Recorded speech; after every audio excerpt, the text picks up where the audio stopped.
So San Francisco is winless no more, a shocking loss to the Cleveland Browns, who, I think are a very good team. They also did have some key injuries with Deshaun Watson and with, Nick Chubb. Obviously, he's been out for a while. But I think a lot of people felt like San Francisco was going to win this game. And this was a disappointing offensive performance. The offense looked very human here by San Francisco. So why? What caused them to look this way? Was it just the Browns defense is really good? Was it the weather? Did Brock Purdy have a bad day himself? I actually think it was a combination of all of those things. So let's just get into it and talk about what went wrong here for San Francisco and also what went right. I think there were plenty of positives as well that we will get into.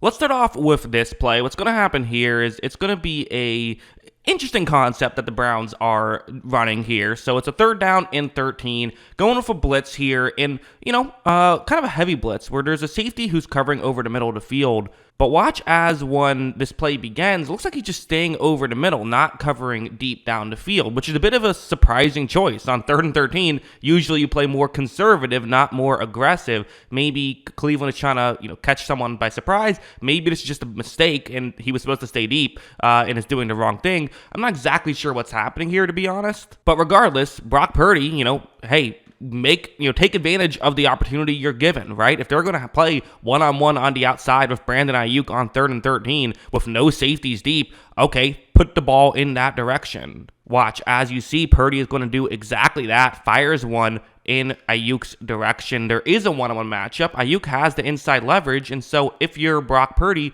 well, what should you do? You should put the ball in that area.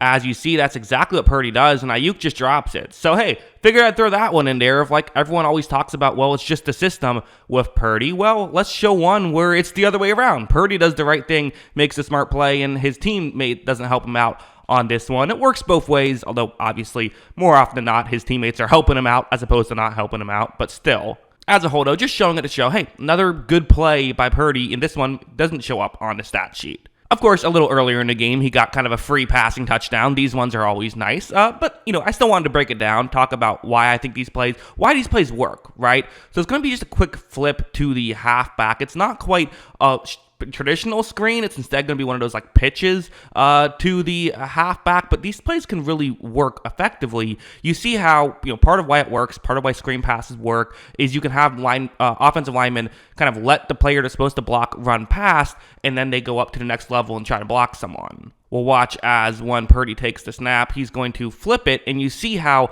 everyone else in the area is now cleared out, right? I mean, you had other players in the area who could potentially come through, but they have to play coverage. They're not aware of something like this. And when you have so many weapons like the Niners do, this means that you only have to have a couple people go up and make blocks, and you could be good. Now, this is still a very interesting way that you're going to see McCaffrey run this. Watch his patience to make sure he can get to the next level, and then once he does, he's able to get through and get into the end zone for a touchdown. Really good stuff there from Christian McCaffrey. I mean, this is what McCaffrey does, right? I mean, he's great in open space, and the Niners do a great job at getting him in open space. A big part of why they went out and got him was for that reason. Now, there were some mistakes by Purdy. I think the weather was affecting him. I really do. I think there was, not to use the weather excuse, but I don't know. I feel like people get mad when you say, well, the weather might have been affecting them. Not mad, but maybe people feel like that's unfair or making excuses for a player.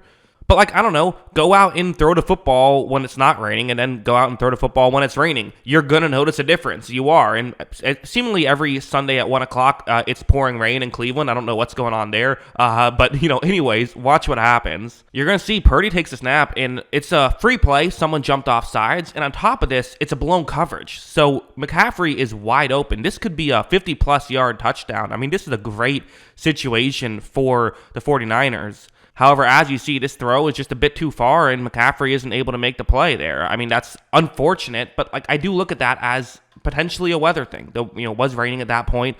I don't know, maybe he just missed the throw. That's obviously also possible, but this wasn't the only play that seemed like weather was a part of it. There was one where it just straight up was a part of it. There was this one where what's going to happen here is this is a 3rd down and 15, but you're kind of on the outside of field goal range, right? So, hey, they're going to run a screen pass. Just let's try to pick up some yards here. Hey, it's the Niners. Maybe they'll convert on the screen pass. But if they don't, then no big deal. We at least get in field goal range, can try to go up 13-7 here. As you see, Purdy takes a snap and throws the football backwards. Does do a good job of falling on it, so good stuff there by Purdy, but obviously gets you out of field goal range at that point. And if we look at the close-up, I mean, watch how this one, it really does just slip right out of his hands right there, which, I mean, I don't know. I feel like that wouldn't happen if it was a little bit less slippery. That's how I would think that would be a factor. So it does seem like to some degree the weather was affecting Purdy. Now, how much of it was the weather and how much of it was he just missed a couple throws? I don't know. Every quarterback misses throws. Maybe it was that too. But I think that if this was a good weather game, maybe you see some better box score stats. But also this play, I love this because this was like almost immediately after that Christian McCaffrey miss I showed you earlier, came back with this, which one thing, I love these types of concepts where it's a receiver running over the middle, but what he's also doing is he's in motion from the offense's right to the offense's left, which means that the defense, pre-snap, you're prepared. You're like, okay, there's this many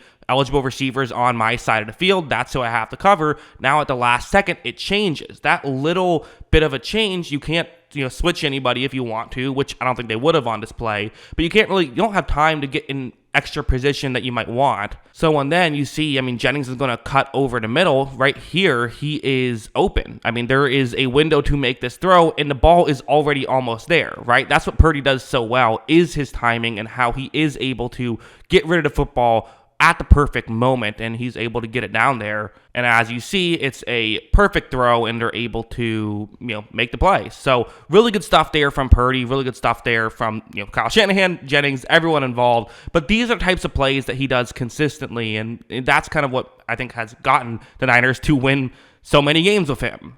So is that it then? Is it Brock Purdy was still doing a good job of doing the Brock Purdy things? Maybe not quite as consistent, but mostly consistent, and the issues that happened can all just be, hey, it was bad rain? Well, no. I think for one thing, that would be giving a big disservice to the Cleveland Browns defense, and you have to give them credit as well. I think they did some really nice things, and while I certainly would say that rain helps the defense more than the offense, there are some issues there. You can't move quite as well in the grass, which does typically help players get more open because they know where they're going. Defense obviously doesn't. But the play you see on the screen, it's going to be one of those, Brandon Ayuk running over the middle routes. Okay, we've broken these plays down a billion times when we're doing 49ers tape.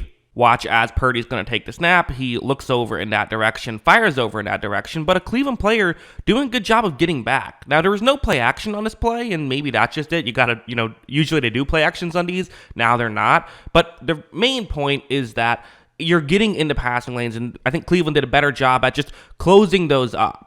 As you see, this one's knocked away. Some of them wouldn't get knocked away, but it still made too tough of a throw for Purdy. Some of them would even still be complete, but again, you're not going to do it that consistently, so definitely Cleveland deserves credit for these plays.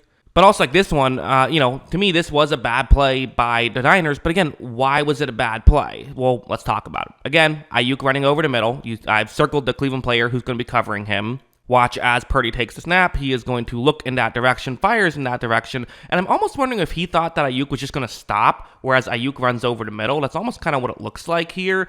Or he horribly missed the throw, which again, could be weather, could be unrelated. I don't think he just timed this one horribly. I think that it was one of those two, but there is that option as well, is horrible timing. It's really hard to say exactly what went wrong here. But regardless, throw is behind, gets intercepted. Great, play on the ball there. Definitely got to give credit there. But definitely a tough break for the Niners, which I think, if I had to guess, I think it's either a miscommunication or the ball slipped out of his hand again. But still, those are things you have to get cleaned up. Not something I'm long-term concerned about, but can cost you a football game. So yeah, as a whole, am I worried about the Niners? Not really. It's really hard to go 16-0 or 17-0, I guess, right? Like, you do need kind of some luck there. Sucks that it came down to a missed field goal. It is what it is, but I'm not overly concerned or anything like that from San Francisco's perspective. Disappointing loss, but not a concerning one in my opinion. But what do you think? Let me know in the comments below. Always love hearing from you. And of course, as always, thanks for watching.